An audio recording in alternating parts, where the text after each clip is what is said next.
Hello guys! Hello Virgo! Welcome dito sa aking channel, Kapalaran 888. Welcome! Alamin natin kung anong messages, vibration, gabay energy para sa lahat ng Virgo. This is general reading, so pwede kang makaresonate. Gamitin mo ang iyong intuition sa panonood. Okay, Virgo. This is for Virgo na may anak. May mga maliliit na bata sa buhay nyo. Okay, number 89. Sinasabi ng baraha sa'yo dito na yung focus mo sa ngayon is yung batang ito, batang babae. Okay. Sinasabi ng baraha sa'yo na medyo hindi sigurado or talagang hindi sigurado yung kapaligiran mo.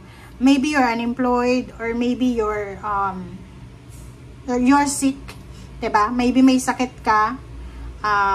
May depression ka, may anxiety, or yun, mga psychological problems siguro. But, sinasabi ng baraha sa'yo, if you are having a kid, like a child, babae, girl, daughter, sinasabi ng baraha na posibleng siya ang maging instrument or maging inspiration mo para makapagsimula ulit. So, a new start is coming. So, sinasabi ng baraha sa'yo dito, Virgo, na bibigyan ka ng pagkakataon ng universe para makapagsimula ulit. Okay? Nakikita ko sa'yo dito na feeling hopeless, feeling helpless, and nakikita ko rin sa'yo ang uncertainty ito diba? But, yung uncertainty na yan, matagal nang nakikita natin sa mga readings mo, diba? Na parang walang direksyon. Di mo alam, or talagang wala kang plano sa buhay, or maybe yung goals mo ay pabago-bago. But this one, a new moon, sinasabi na may magsisimula. So, may parating, may magsisimula or darating yung pagsisimula sa buhay mo.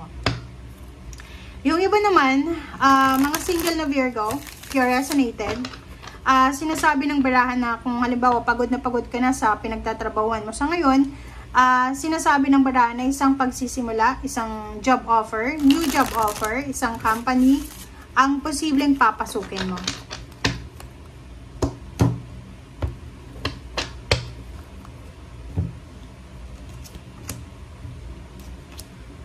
Okay, wow. Okay, ang bigat ng baraha na to. Virgo, paki-comment sa comment section if you resonated. Nakikita ko sa'yo dito na 5 of Wands. Ikaw ay sangkot sa isang pag-aaway. Or maybe ikaw yung rason kung bakit nag-aaway-away ang mga tao sa paligid mo. Dito sa barahang to, you need to reflect. You need to think about kung ano yung ginagawa mo sa buhay mo. Sinasabi ng baraha dito na possible na talagang may nag-aaway or may pag-aaway na darating. Okay? Or may kompetisyon, may misunderstanding, or may posible na yun, demandahan. Ang pinaka-worst dito, Virgo, is umabot sa korte. Okay? Kasi yung 5 of Wands na yan, alam mo yung 5 of Wands, yung mga pag-aaway, mas okay pa na magsagutan, 'di ba? Yung magsagutan kayo personal kaysa wala kang alam Like for example, hindi mo alam kung anong iniisip ng kaaway mo. So, nakikita ko sir dito, mag-iingat ka. You need to be careful kasi yung 5 of Wands na yan, pwedeng umabot yan sa korte. Pwedeng umabot siya sa like for example, kung may siniraan ka or may chinismis ka or involved ka sa mga chismisan, mag-iingat ka kasi kaya may bata dito kasi if you are having a kid or a daughter na bata pa, nasa below 5 years old, pwedeng siya ang maapektuhan if mag-go through yung kaso na to. If may kaso. Okay? So, nakikita ko sa'yo dito na ang damo na to, resonated siya sa 5 of Wands, nakakatakot siya. Okay? Yung mga pag-aaway, diskusyon, or anything na involved ka, nakakatakot siya. Parang speechless ako dito kasi may nararamdaman akong negative Sobrang bigat na itong dalawang to. Kasi itong 5 of Wands na to is parang nagsasabi sa'yo, Virgo, na careful ka, mag-ingat ka na makakuha ka ng kaaway na hindi mo alam yung capabilities nila na gawin laban sa'yo. Diba? Parang ganon. Yung parang ano, may halimbawa na underestimate natin yung isang tao, 'di ba? Parang na-underestimate natin na etong taong to mabuting tao, tumabay to sa akin. But may ginawa kang masama. Halimbawa lang hindi mo alam na yung taong to, sa pagkakakilala mo mabait, pero hindi pala siya mahilig sa away verbal. Dadaanin niya sa legal. Ayaw pula tayong makuha ditong judgment, justice, chariot, or anything. Okay. Or maybe 7 of Swords. Oh, 'di ba? Sabi ko So, nakakatakot siya, Virgo. Kasi itong pag-aaway na to, itong competition na to, nakakatakot siya. And pwedeng bumagsak yung foundation mo. Ibig sabihin, paki-comment sa comment section. Maybe may nabangga ka, unexpected, or maybe hindi mo sinasadya na meron kang nakaaway na tao na idadaan niya sa legal na paraan. Okay? Kahit sabihin natin na umabot pa siya ng several years, 5 years maybe, hindi tayo sigurado kung hindi niya pa rin itutuloy. Okay? Diba? Kita mo siya? Sinasabi mo?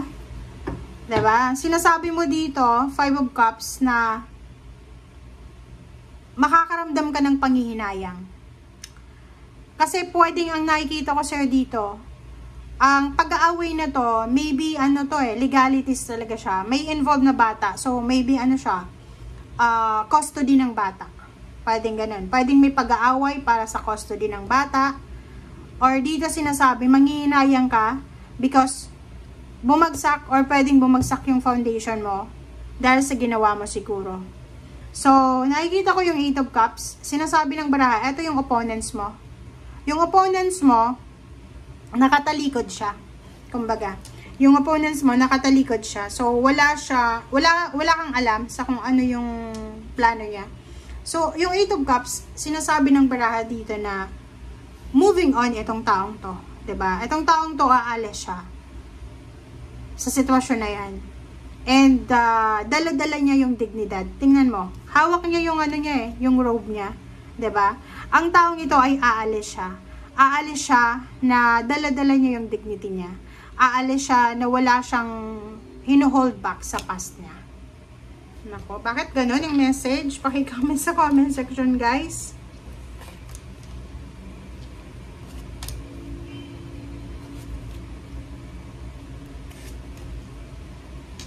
Okay. Sa ilalim is 4 of Swords. So, iba to Ito ibang tao, ito ibang tao. So, 4 of Swords, dito tayo sa new start is coming. 4 of Swords, sinasabi ng baraha sa'yo na wag kang mag-alala, Virgo, lalo dun sa mga single na Virgo, looking for a relationship, looking for a job, looking for a business.